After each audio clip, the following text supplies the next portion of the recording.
Hola a todos, soy Mónica Hacha, dietista, nutricionista y tecnóloga de los alimentos.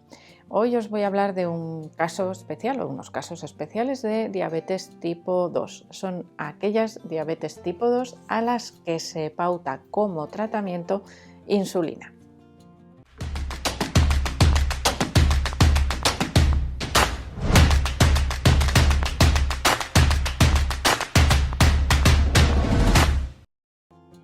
Cuando hablamos de diabetes solemos diferenciar entre diabetes tipo 1, que es insulino dependiente, es decir, siempre se debe tratar con la administración de insulina en mayor o menor cantidad, dependiendo del control que necesitemos del consumo de los hidratos de carbono a través de la dieta. Y luego tenemos la diabetes tipo 2, que no es insulino dependiente, es decir, pocas veces se trata con la administración de insulina, sino que el tratamiento principal, el de elección, el primero que se debe realizar es el tratamiento dietético, es decir, un cambio en los hábitos, en el estilo de vida y en el estilo de alimentación. La diabetes tipo 1 es una enfermedad autoinmune en la que el páncreas deja de funcionar, deja de sintetizar la insulina y por eso es necesario administrarla de manera exógena. La cantidad dependerá de cada persona y de sus hábitos alimentarios, pero dejamos a un lado hoy la diabetes tipo 1 y nos vamos a centrar en la diabetes tipo 2. La diabetes tipo 2 se diagnostica cuando los niveles de glucosa en sangre superan los 125, 126, ese valor en ayunas, de manera que tendremos un diagnóstico de diabetes tipo 2 y un toque de atención, porque eso quiere decir que la cantidad de glucosa que está circulando por la sangre es excesiva y puede producir daño a otros órganos. Esto no sube de la noche a la mañana. Si nosotros nos hacemos chequeos de salud regularmente, pues una vez al año, cada 2 años, si estamos bien, veremos cómo esos niveles de glucemia probablemente irán aumentando paulatinamente. ¿Qué ocurre?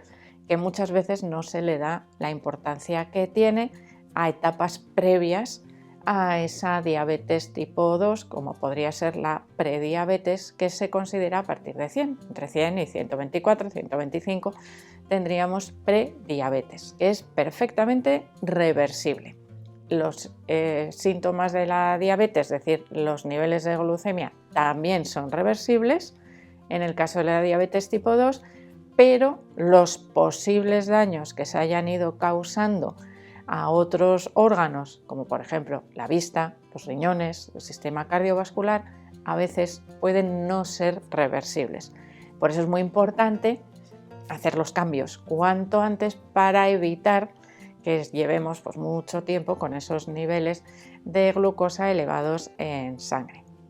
Cuando los niveles o se detectan unos niveles bastante elevados en sangre, a veces al mismo tiempo que se realizan los cambios dietéticos se pauta alguna medicación para conseguir controlar más rápidamente esos niveles de glucosa en sangre. Pero es una medicación que si realizamos muy bien ese cambio dietético podemos evitarla.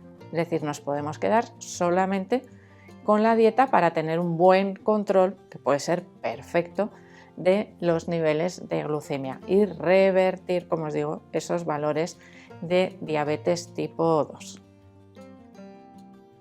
Y entonces, ¿qué pasa, no? Si la dieta permite revertir la diabetes tipo 2, es decir, evitar esos valores de glucemia elevada, ¿por qué se pauta medicación y por qué se llega en algunos casos a necesitar incluso inyecciones de insulina? Bueno, por un lado tendríamos que valorar los hábitos de cada persona, ¿no? Son casos individuales, pero hay personas en las que los cambios dietéticos igual no están bien realizados o no crean adherencia, pero no consiguen revertir esa tendencia a aumentar la glucosa en sangre, las medicaciones a veces tampoco, y en ese caso, ¿qué ocurre?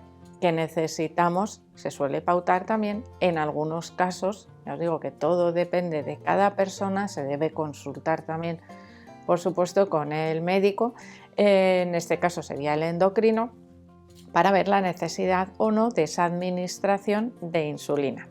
Y ahora vamos un poquito para atrás. Os he dicho que en la diabetes tipo 1 el páncreas deja de funcionar, pero en la diabetes tipo 2 generalmente el páncreas sí funciona, es decir, sí produce insulina. Lo que ocurre es que al haber unos niveles muy elevados de manera constante de glucosa en sangre, se pierde, las células pierden la sensibilidad a la insulina, es decir, por mucha insulina que haya, no admiten glucosa o que entre la glucosa dentro de esas células para utilizarla como energía y por lo tanto se acumula en sangre. Entonces, si hay insulina, no necesitamos administrar insulina. Claro, pero si esto se alarga durante mucho tiempo, el páncreas se cansa o puede llegar a cansarse y dejar de producir suficiente cantidad de insulina. Y en ese caso sería necesario también, porque no es que exista una resistencia a la insulina, sino que existe una falta de insulina, sin llegar a ser inexistente, pero no hay suficiente cantidad, no se produce porque esas células se han ido agotando, ¿no? Un agotamiento por ese exceso de trabajo que han tenido durante largo tiempo. Esa sería también una de las razones por las que a veces los pacientes que tienen diabetes tipo 2 de larga duración generalmente y de mal control, pues pueden llegar a necesitar insulina exógena. ¿Y por qué no se administra insulina directamente a todos los pacientes que tienen diabetes? Bueno, pues porque en el caso de la diabetes tipo 2, como os he dicho, ya hay insulina circulando por la sangre, pero hay una mala regulación de esa insulina con la glucosa y la entrada en las células.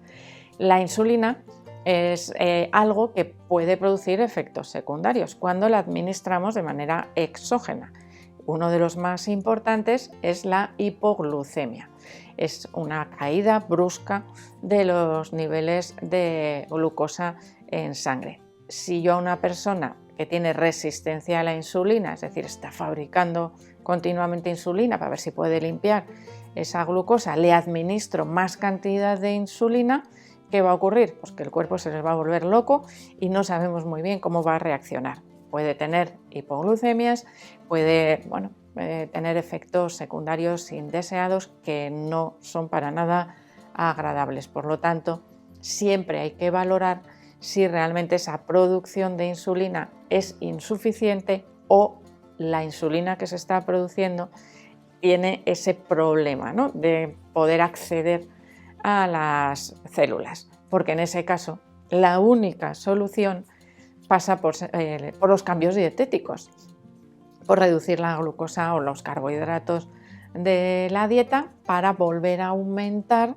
esa sensibilidad a la insulina, es decir, para que las células sean capaces otra vez de decirle a la insulina, danos glucosa que la necesitamos para obtener la energía.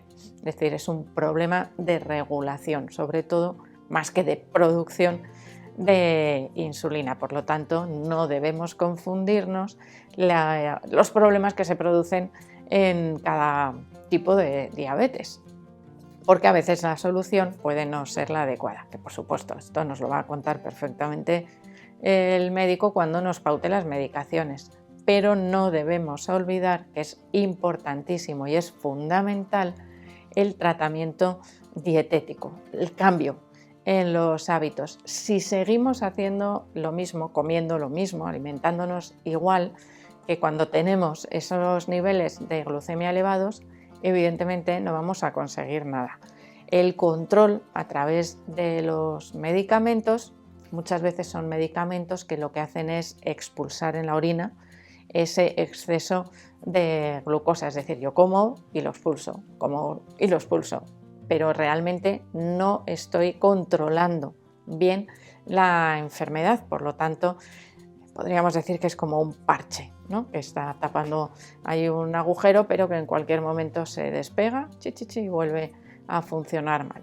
Es muy frecuente en las personas que no realizan cambios dietéticos el tener que probar diferentes medicaciones, combinaciones de medicamentos, porque siguen teniendo un mal control a pesar de estar tomando los fármacos. Y todo esto a veces confunde un poco también a los pacientes, porque a mí por lo menos ya me ha pasado que ha habido gente que me ha dicho, ¡jo, qué suerte tienen los diabéticos de tipo 1, que ya saben que se ponen la insulina y pueden comer lo que quieran! Bueno, esto es relativo. Esos niveles elevados, por ejemplo, de insulina que necesita una persona con diabetes tipo 1 para poderse comer un trozo de tarta, pues tampoco es que sea algo inocuo. Es decir, no es peligroso, pero tampoco es algo deseable tener cada vez niveles de insulina inyectables más elevados. Por lo tanto, las personas que tienen diabetes tipo 1 también deberían evidentemente ajustar su dieta para necesitar menores niveles de insulina. En el caso de la diabetes tipo 2 es una enfermedad reversible. La diabetes tipo 1 no es reversible, es para toda la vida. Yo diría que es mejor que me detecten la diabetes tipo 2, cambio mi dieta, cambio mis hábitos, dejo de tener diabetes tipo 2. Ojo, que cuando digo estas cosas, hay gente que me dice, es imposible revertir la diabetes. La diabetes, los valores de glucemia se pueden revertir. No se pueden revertir el posible daño que se haya causado hasta ese momento a otros órganos. Se podrá frenar si mejoramos esos niveles, pero no revertir. Es decir, ahí tenemos dos, vamos a decir, cosas diferentes dentro de los daños que produce esa diabetes. Así que espero que este vídeo os haya gustado. También, por supuesto, que le deis al like. No dejéis de suscribiros al canal y espero seguir viéndoos a todos en los próximos vídeos.